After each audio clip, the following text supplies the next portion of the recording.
Patience, good evening and welcome. Welcome to our regulars and some of the first timers this week. My name is Alan Friedman, Vice President of the Australian Jewish Association, and I am again your MC for this evening. And as you can see on your screens are David Adler, the President of the AJA, as well as our special guest for tonight, Michael Danby, who we will introduce formally in a moment. The topic for tonight is hot issues for 2021, and it already appears that this year is going to be full of them.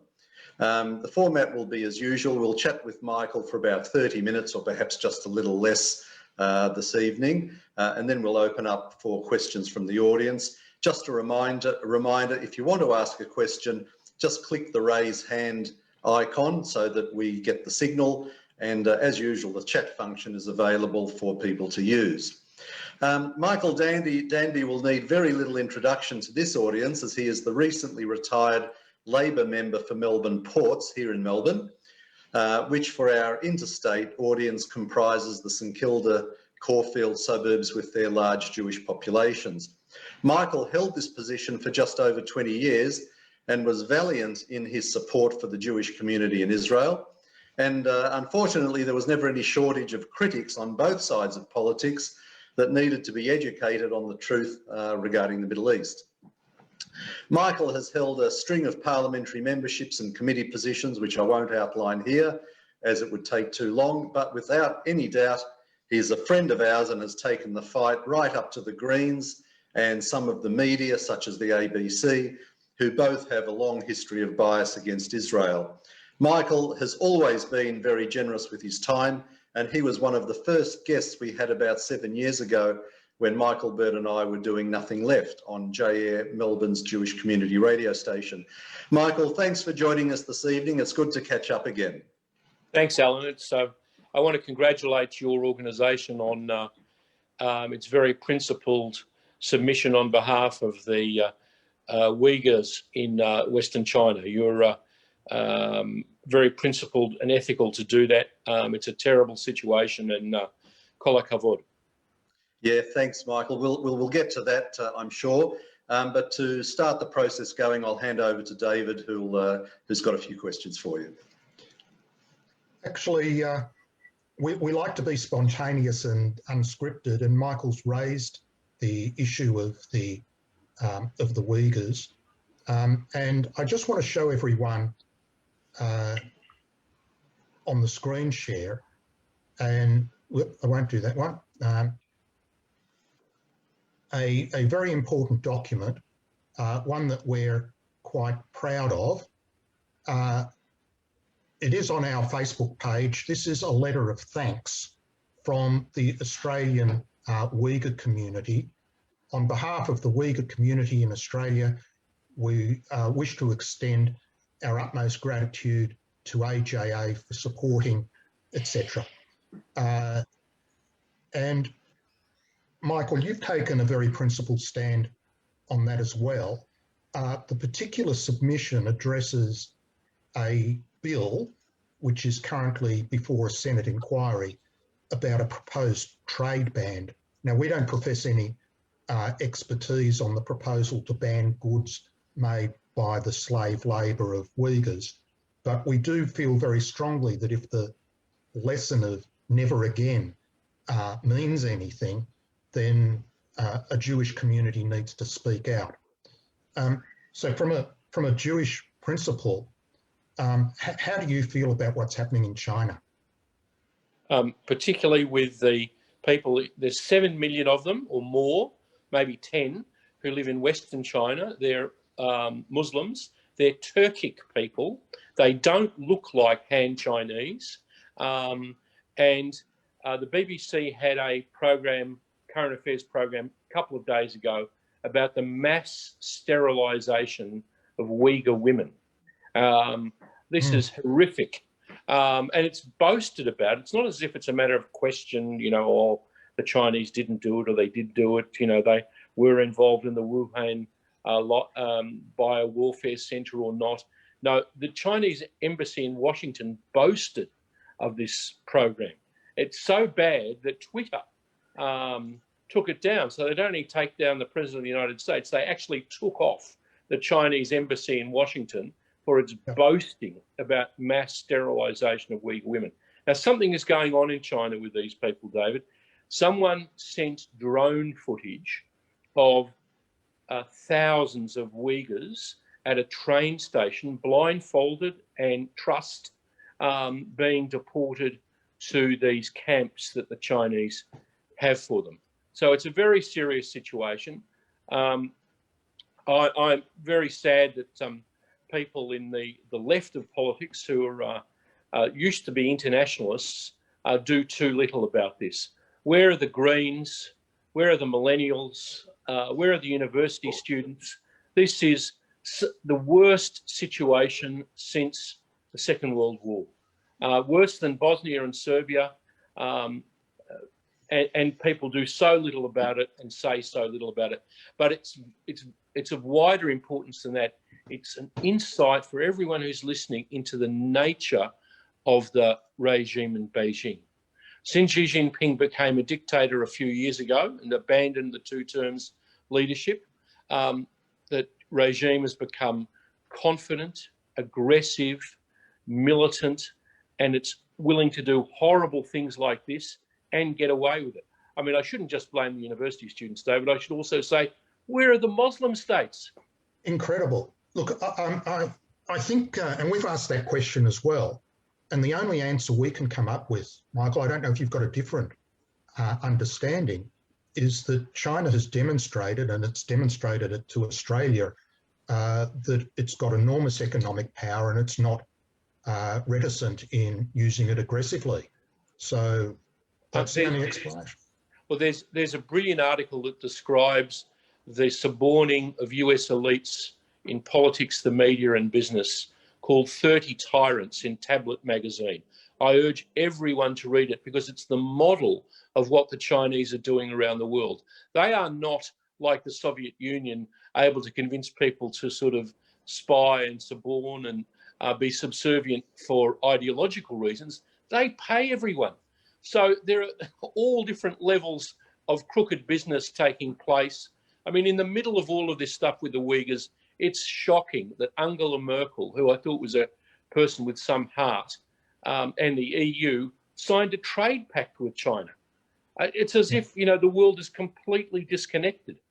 Well, I want to tell our audience that the issue of us recognising elements, not entirely, but some elements that are reminiscent of the Holocaust, we felt we had no choice but to stand up. And AJA is the only Jewish organisation in the country that has made a submission to the government on this matter. Anyone can go to the Senate inquiry website and see who's made submissions. David, can I just say to you tonight, there's also something not particularly with the Uyghurs that's also, again, humanitarian as vis-a-vis China. 150,000 Australian Hong Kong dual citizens have just discovered tonight that their citizenship is invalid. China doesn't recognise it anymore. There'll be no protection from the Australian consulate in Hong Kong. And we want all of these educated Democrats. It just shows you that Chinese people can do democracy. These people are used to the rule of law. Come to Australia, come back home. We'll value you. The Brits are taking 300,000. The Canadians are going to take all of their citizens. But everyone who's capable of being got out of there should be got out of there. Well, let me get a little bit political here, Michael. How much influence does the Chinese Communist Party have at senior level in Australia? I mean, we have seen you call out even some of your former Labor colleagues, Bob Carr and Sam Destiari, and it's been both sides. After the Port of Darwin was leased for 99 years to the Chinese, Andrew Robb, it's reported from a prominent Liberal politician, got a job paying $880,000 a year. We hear about influence in the universities. Am I overstating it? Is it a big deal? Look, it's an interesting comparison. If you compare Australia to the world of America and Chinese influence there outlined in the 30 Tyrants article in Tablet magazine, Australia is better than the United States. the extent of this in Europe and the States is only now being recognised, David. But in academia, it's so extensive that the universities have failed to take any action on it by adhering to the federal government's request that they adopt a caveat on freedom of speech. A caveat on freedom of speech. The universities of Australia. So the Senate is going to have to hold these people to task. The new foreign relations legislation, which I'm very pleased that the opposition supported the government over in the Senate, and the crossbenchers had a very important role in that too, will enable the federal government at some point to overrule Victoria's insidious, in my opinion, Belt Road Initiative, but it'll also enable them to overrule some of the one-way agreements that China has with individual academics and academic institutions in Australia. How's this for a scandal, David? That dual-use technologies, which can be used for Chinese military aggression, are being developed here in Australian universities, and the professors are being paid a secret salary sometimes to take that technology over and develop it in various cities in China. It can't continue, it mustn't continue, and particularly the university should hang their heads in shame for allowing this to happen. Okay. We want to touch on a variety of issues with you, and of course anyone can ask questions on any of these issues. I want to just pivot a little bit to the Middle East now, Michael. We have had during the last week a big issue affecting Israel, and I'd like your perspective on the International Criminal Court decision that it has, that it's going to launch an investigation into Israel for alleged war crimes. Is this serious? What's your reaction? It's potentially quite serious, because what it can do is, if this investigation proceeds and diverts international public opinion, it's bad for the image of what's happening with the real world in the Middle East, but it also could potentially lead to even ordinary Israeli soldiers who participated in, say, the defence of Israel in 2014, when Hamas lobbed thousands of missiles into Israel, into them being arrested and jailed in Spain.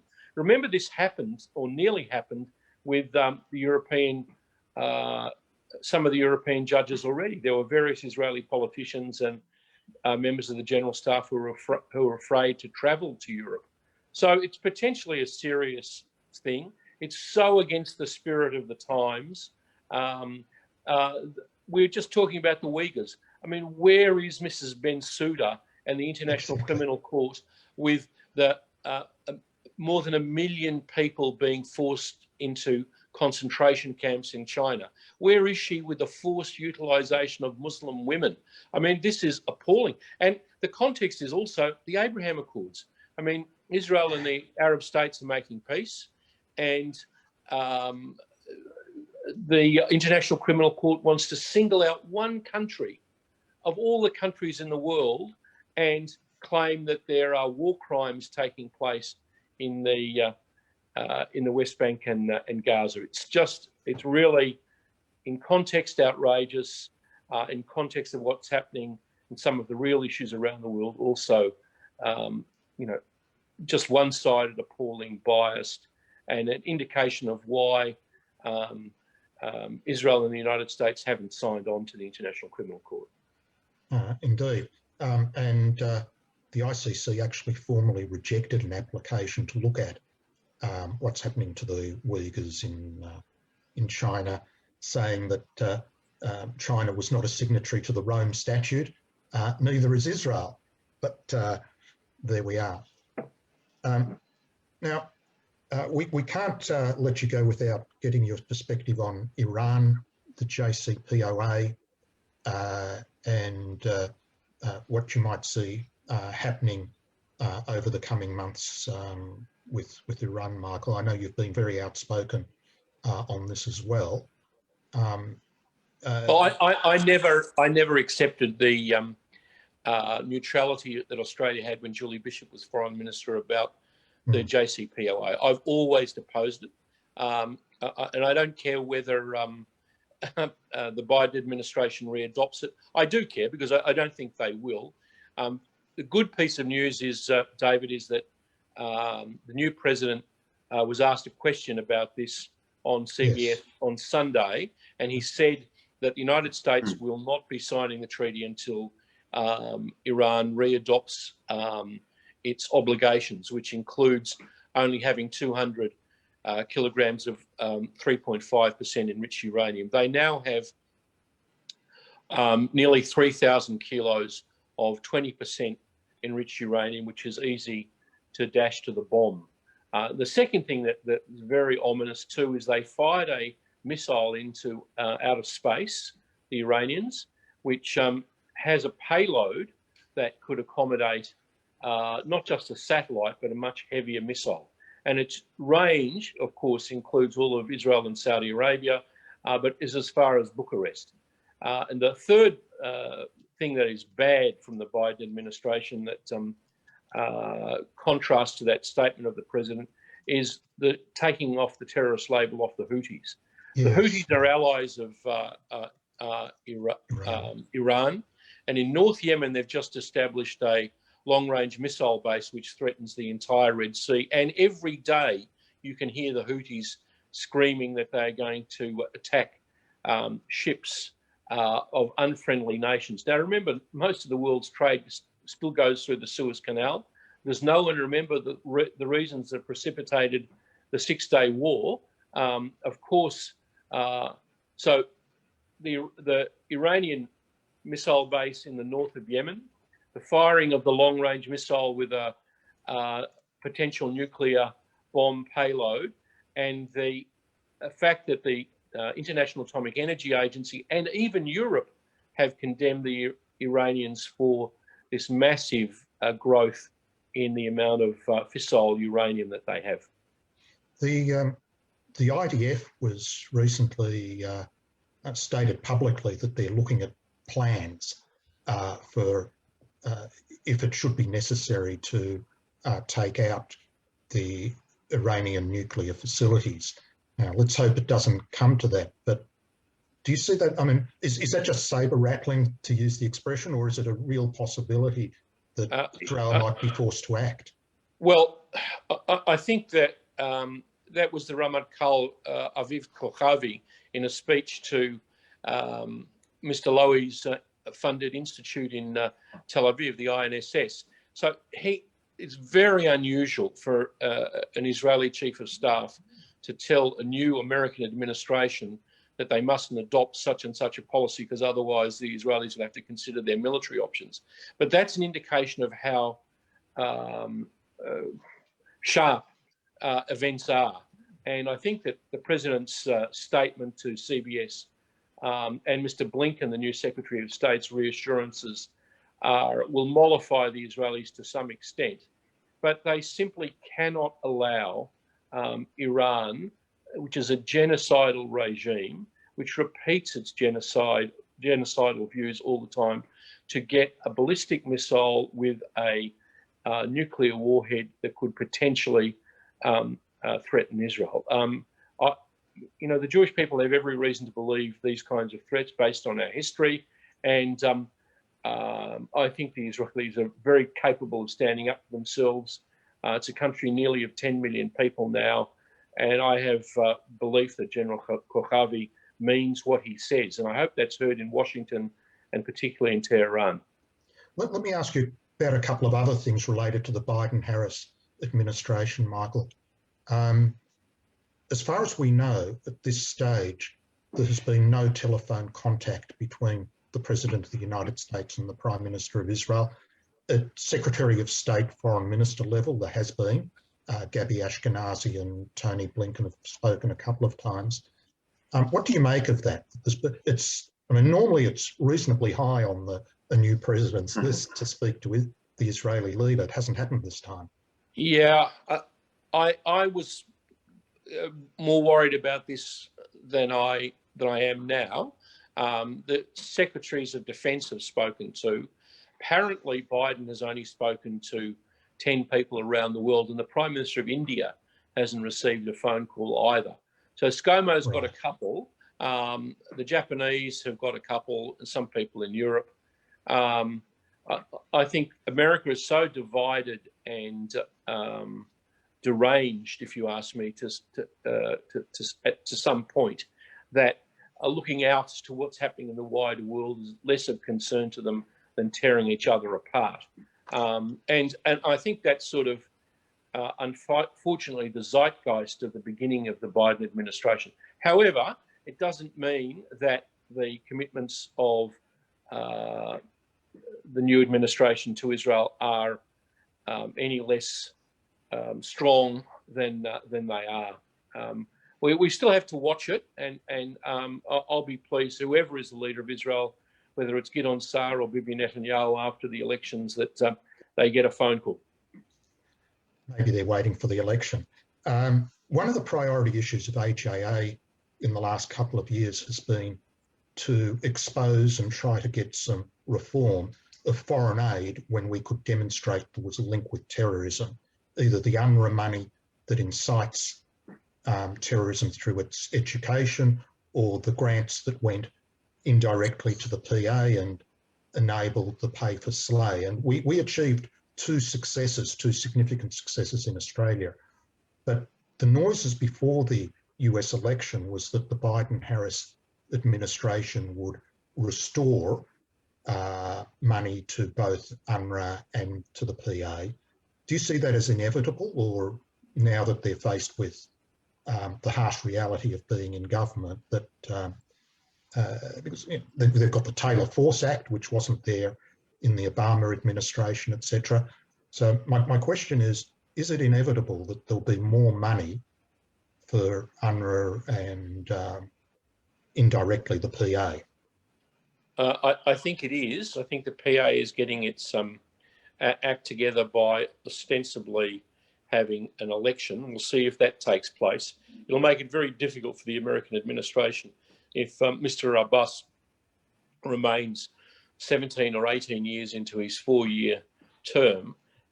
So that's a problem with directly giving money to the PA, and also the pay for slay Taylor Force issues are very clear now. You know, you're giving money to these people and they're paying salaries on a sliding scale. You kill more Israelis, you get a bigger pension. It's outrageous. UNRWA funding, I suspect, will be restored. But to me, the tachlis is really, what will the new administration do with Iran? And one thing I forgot to tell you before, and that is that it's the appointments in the Obama administration, some of them that do worry me. Robert Malley, the emissary to Iran, shaliach to Iran, they don't have an ambassador. William Burns, who was the Deputy Secretary of State, was very invested in the JCPOA. He's now the director of the CIA. And the Deputy National Security Advisor, Wendy Sherman, was the third Obama official who was very invested in the JCPOA. So I'm pleased that Biden said what he said. And I believe the majority of the Democratic Party is still sensible and normal when they get over all of this angst with the former president and the impeachment behind them and start looking out at the wider world. I think that will have a salutary effect on them. I'll ask just one last question and then we'll open it up. And it's one that another one of our priorities, the International Holocaust Remembrance Alliance definition of anti-Semitism. Australia became a member of that organisation, full member, in mid-2019, and has not yet adopted the definition here. The US has, the UK did with a parliamentary resolution, about a little over half the membership of the IHRA. I've presented the argument repeatedly to various MPs and senators, including those that have the largest Jewish constituency, Dave Sharma in Sydney and Josh Burns in Melbourne, and I just can't get it over the line. I don't know what the hesitancy is. Any comment you can make, Michael, on the IHRA definition of anti-Semitism? Why Australia won't Well, it'd be adopt it? my one point of immodesty. I'm telling you all, you miss me. Because if I was there, it would break bones to get this through. Because it's a very important device that means then that every Jewish organisation, every anti-racist organisation has a guideline by which to judge things, down to local council levels, down to police forces. If people make anti-Semitic remarks or take anti-Jewish attitudes, etc., it gives them the legal structure with which to act. It's terrible that it hasn't been passed here. It's been passed in the United States, in Canada, in Germany, 64 countries. I just cannot explain how it's not done, and especially since there's goodwill on both sides. You know, all of them ought to receive a big kick up the tuchus to get their act together and get this passed. Yeah, okay. I think it's an Attorney General matter, technically, but we've just come across these invisible stumbling blocks, can't get it through. Well, it's not just the AJA, but the ECAJ, all of the Jewish organisations support it. You know, there ought to be a delegation that goes and sees Christian Porter and says, you know, come on, guys, let's go. Yeah. Okay, look, I know we've had to trim our time a little bit. Thank you so much. But Alan, back to you and you can manage question time. Okay. Thanks, David. Now, if you want to ask a question, now's the time to think of something. I've got Jeff ready and waiting. But just before we come to you, Jeff, I just want to ask Michael a question while I can. Michael, you said quite rightly that you were a bit worried about some of the team that Joe Biden's putting together, so certainly regarding Israel. I just wonder what view you took of the Trump administration, not necessarily the man, because presumably, you know, you weren't a fan of his, but were you as worried about the Trump administration as you are about the Biden administration? No, because they were obviously very pro-Israel, and that I think Jared Kushner is quite rightly nominated by Alan Dershowitz for a Nobel Peace Prize for the Abraham Accords. I mean, what other American administration would conclude peace treaties with Israel and its Arab neighbours, so many of them, and not be recognised? It's the obverse of what John Kerry said. That he said you can never have peace with the Arab states unless you make peace with the Palestinians. It's much more likely that you'll have peace with the Palestinian Arabs if the Arab states have signed on to these kind of things. So I wasn't worried about some Pompeo or Nikki Haley or any of these people. I must say, I have never heard of the US ambassador to the United Nations. I'm sure she's a very nice woman, but most of these people come with some kind of profile to come to these positions. And there are, you know, good elements in the Democratic Senate leadership. There are good elements in the leading edge of Sullivan and Blinken in the Biden administration, but there are other people who have a mindset that is committed to the JCPOA, which is an existential threat to Israel. If the Iranians get the bomb, JCPOA will have been their entree to it.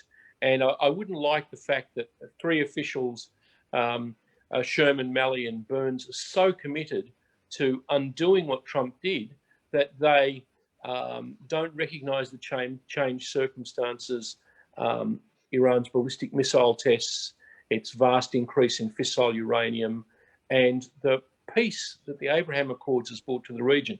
You can't work on yesterday's presumptions with the world of today. Yeah. Okay. Just one more quick one from me, and then we'll go to Jeff and Ron. You're right, Michael. We do miss you. And there's a very nice comment in the chat from Charlotte, and I think we would all endorse how you're being missed. So my question is your replacement, Josh Burns, letting us down?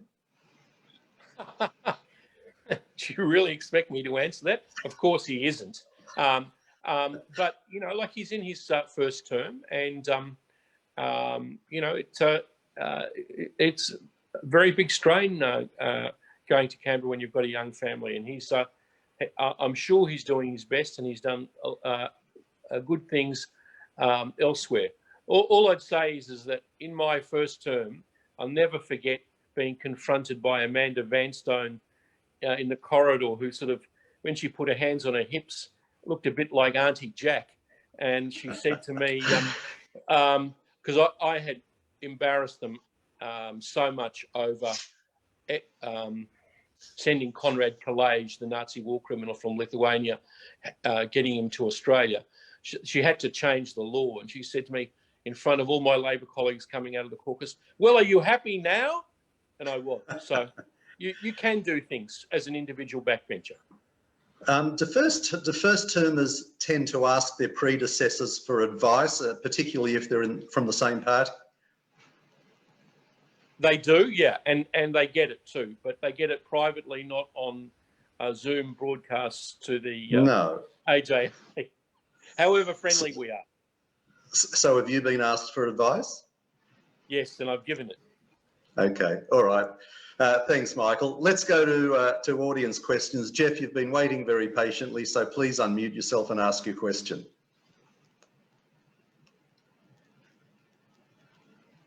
Where's Jeff? He's still muted. No, he seems to have. He may have felt that his question was answered. Let's go to Ron. Ron, please unmute yourself. Okay. Hear me? Hi. Good evening. Good evening, Michael. Evening. You know me. We know each other from Gottfried Wagner days. And kol hakavod to AJA for what it's doing in its activism with the Uyghurs. I think that's really very, very commendable and an example to what other communities should be doing in Australia as well. So kol hakavod. I just want to ask you a couple of questions. When Labor takes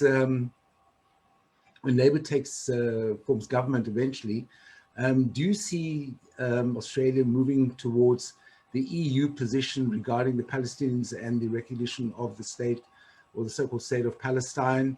Already about a third of the EU countries already have done so. And the other thing I want to ask you is, given that Kosovo, a Muslim country, is not only establishing relations with Israel, but is also has indicated that it will have its embassy in Jerusalem. What is stopping Australia from doing the same kind of thing? Well, the last one first. Australia is very mindful of its relations with Muslim countries in Southeast Asia, particularly Malaysia and Indonesia. And I think there'd be some advice from the Department of Foreign Affairs to ScoMo that if we move the embassy to Jerusalem, this would upset the Islamic fundamentalists in Jakarta. Remember, they have a lot of influence, unfortunately, despite the fact that the Indonesian armed forces and the presidency are very strong. They got rid of the governor of Jakarta with these mass demonstrations and riots, the jihadists there. So that's something the Australian government has to take into consideration, and I would suggest is the real reason why the embassy isn't moved. I don't believe that ScoMo or Frydenberg or Christian Porter or any of them are actually opposed to it, and especially since it's a very good point of yours. Since the Abraham Accords, the Arab countries don't oppose it, so why would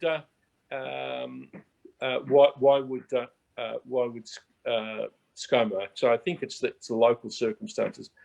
Look, Labor is more sympathetic to the Palestinians than the current government, in my opinion, and you would probably see a drift towards recognition of the Palestinians more if there was a Labor government elected here.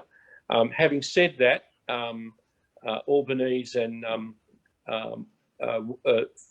Shadow Foreign Minister Penny Wong are committed to strongly to Israel, but I'm not sure, even if the opinion polls are right, that there's it's 50-50 at the moment, that they have a strong chance of being elected. I haven't seen the Labor Party so weak for, well, in my entire existence, for 40 years. Hi, can you hear me? Hang on, Jeff. Just stay there. Let's wait until Michael's finished his answer. I finished. Yeah. Okay. All right. I'll just mention that Jeff put a note that he was having trouble unmuting. We can't actually unmute you. If I click on my little screen, it says ask host to unmute, ask people to unmute. So if you can't unmute yourself, then it's not at our end. Okay, Gary, your turn, and then Saul, please. Gary, please unmute yourself.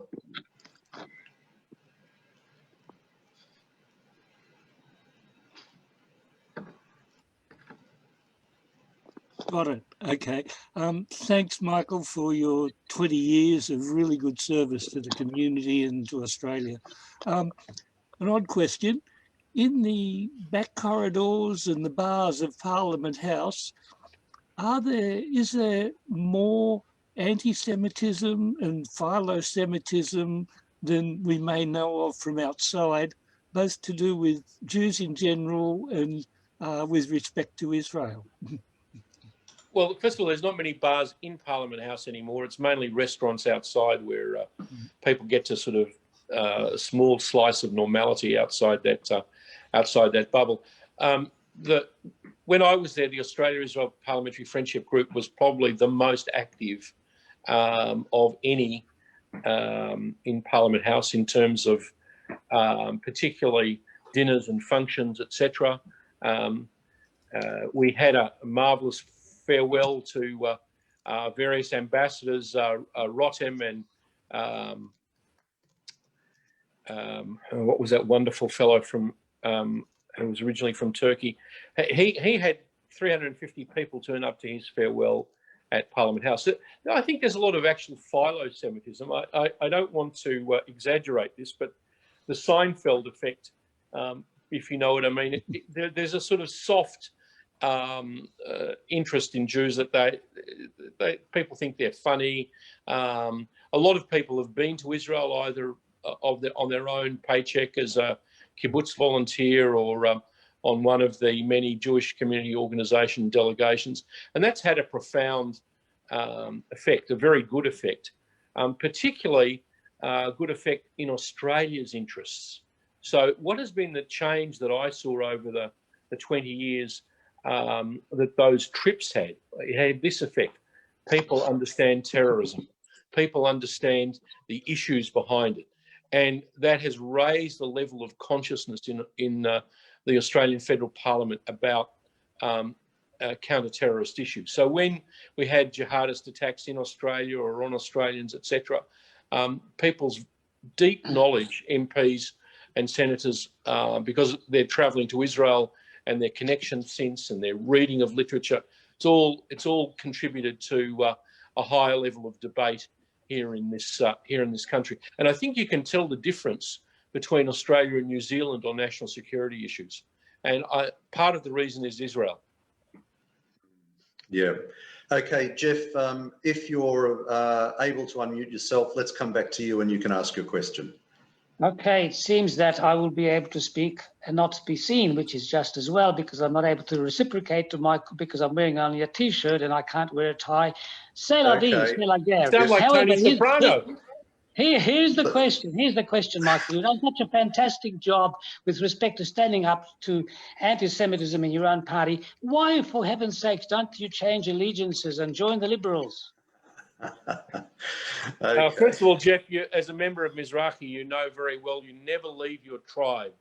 And there are different governments that in democratic societies that come into power, sometimes inevitably. I mean, God forbid, but Jeremy Corbyn might have been elected if the COVID crisis had happened when it did, earlier than it did.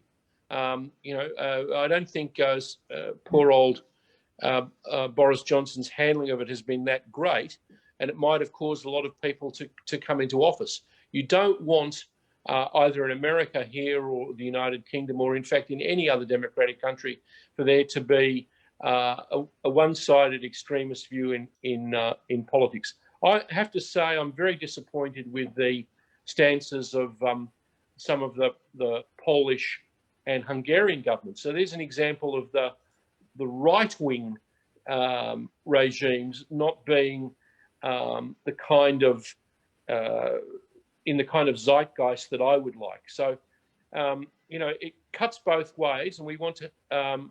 The Jews are a tiny minority of the world, and they should have friends on all sides of mainstream politics. Okay, thanks, Saul. Your turn. We're coming up to time, so please unmute yourself. Indeed, on all sides of mainstream politics, a very good point indeed. Could I just ask you, you had mentioned Albanese, you had mentioned Penny Wong. Plibersek also seems to be girding her loins somewhat. She used to be very much against Israel, then seemed to undergo some kind of a change. Is it, in your view, a genuine change? Has the leopard changed her spots? Could we rely on her? When we were both elected in 1998, she made a speech about Arik Sharon, which was over the top, and I publicly attacked her, which is not really normal for colleagues, particularly of the same vintage, to do that to each other. And she changed profoundly after that. There isn't a Holocaust Remembrance Day in Sydney. There isn't an event at the Jewish Museum that I haven't heard of Tanya going. So she's certainly increased her sensitivity. And a lot of that has been helped by the Israeli embassy in Canberra, who made sure that there were a lot of women and parliamentarians from the Knesset who were not only of the Likud, who met people across the political spectrum in Australia. So a very smart strategy by the previous Shagrir and the ambassador, and it's really helped change the atmosphere very much there. Richard Marles is a person you haven't mentioned. He's the deputy leader, and he is a lifelong friend of mine since since he was the president of the student council at the University of Melbourne, and I played a very important role in transitioning him to mainstream politics. Okay, thanks. Now we won't keep you longer than we have to, Michael, because you said you've got another engagement. Just very quickly, is Anthony Albanese a friend of Israel? And what about the Greens? The Greens are, in my view, unremitted bad for Australia, and certainly for Israel at every opportunity. I mean, how is that they have a condolence resolution in the Senate on Yitzhak Rabin, supported by the crossbenchers, supported by the Liberal Party, supported by the Labor Party, even One Nation, and this Meshuggah woman from the Green Party uses as an occasion to attack Israel. Terrible. The main thing to remember about them, as far as the Australian national interest, and you should question every millennial who votes for them, why do these people vote against every piece of national security legislations since 9/11? They have voted against every counter-terrorist bill since 9/11. If it was up to them, we would have no laws to handle Hezbollah, to handle jihadists in Australia, to handle people coming back, returning to Australia from the Middle East. The Greens are an unremitted disaster. Now, Anthony and I also go back a long way. Again, I urge people to go and see a film called Rats in the Ranks, which when he was a Labor Party organiser, he starred. he and I negotiated the first, under Kevin Rudd's auspices, resolution on the Israel-Palestinian conflict at a Labor Party conference way back in 2004. But he has, again, in my view, improved not as far as people who are watching this would like, and certainly not as much as the current Liberal government.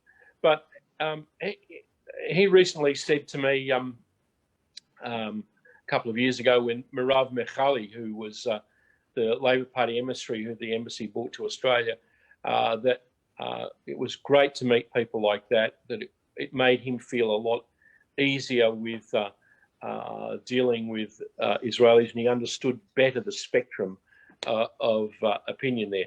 Now, in the meantime, the Labor Party's been wiped out in Israel. I don't know whether that's going to happen here in Australia. I suspect in Anglo-Saxon countries, like in Britain, Keir Starmer's made a big comeback from where Corbyn was. That's very justified, and part of it's due to his strong identification with Israel and the Jewish community.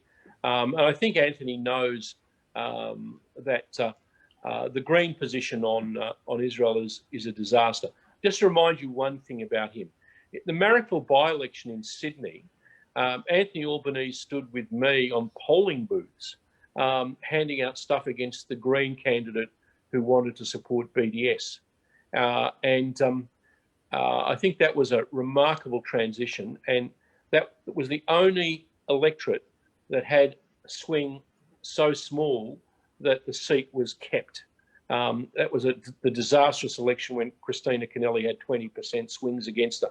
But it didn't happen in Marrickville. It didn't advantage the Greens, and it didn't happen advantage BDS. So it wasn't just me or the very local Jewish community there. It was Albo attacking the Greens day and night on the ABC and standing at polling booths. Okay, Michael, we'll leave it there because we know you have to go. I'll just hand back to David to say a quick thank you, and then you can disappear. Just one quick answer that we've got on the chat. Susan Lee in the Liberal Party. How do you see her? Look, like any unfriendly elements in the Labor Party, she's under control of her Prime Minister and her Foreign Minister, etc. Look, she comes from a background of her father being in the British forces in Palestine, not being sympathetic to Israel. I haven't seen her having any effect on any foreign policy issue, so I would discount her. Yeah, she hasn't. She's either been muzzled or she hasn't said anything. David, let's go back to you to say thank you to Michael. There's a lot of positive comments on the chat, and then we'll let him go. Okay, well, Michael knows what I think of him, and I think he's earned the title of Mensch, which is someone who earns respect for doing the right thing, and the way that he's stood up on issues of principle concerning Israel, concerning Iran, concerning China, and other things. It's always a delight to talk to him and to benefit from his wisdom. Seeing the China matter has loomed large tonight. I'm just going to show the cover of the document that is available, that's been emailed to our members. It's available via our Facebook page.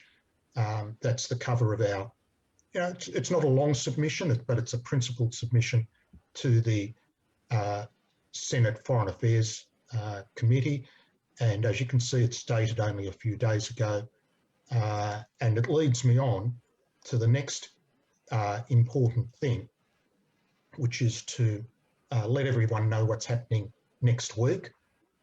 We have one of the main, the main presenter of Israel News Talk Radio, Tamar Yona. She's runs the largest English-speaking radio program in Israel, and we'll be having she's always fascinating, informed, direct. And just in conclusion, and related to some of the things that we've talked about, AJA, of course, needs support. If you have not yet liked and followed the Facebook page, that's the best place to go for rapid updates on news and views. You can subscribe to our email list via the website and receive our notification, receive documents that we generate, etc. And also on the website is an opportunity to apply for membership or donate. And of course, like any other organisation, we need financial support. So thank you again to Michael Danby. And given there are so many issues around at the moment, and of course we couldn't cover anything, I think I can anticipate that you might get another invitation later in the year and perhaps join us again for an update maybe in 3 months, 6 months, or whatever suits you. Thank you so much. No problem, David. And I conclude by, when I hear other organisations and individuals bagging the AJA, you should hold out to your great credit your stand on behalf of the people who are being sent to concentration camps or having their women sterilised forcibly by a state. So that's the big issue of the day, the big moral issue, the big ethical issue of the day. And it's clear where you and I stand, and we're together on this. Thank you. 100%. Okay, thanks, Michael. Okay, thanks everybody. Next week will really be exciting. I can assure you that Tamar Yona is a very fiery presenter. She doesn't hold back, and you'll be well entertained as well as informed. So looking forward to seeing you all next week. And until then, it's good night to you all.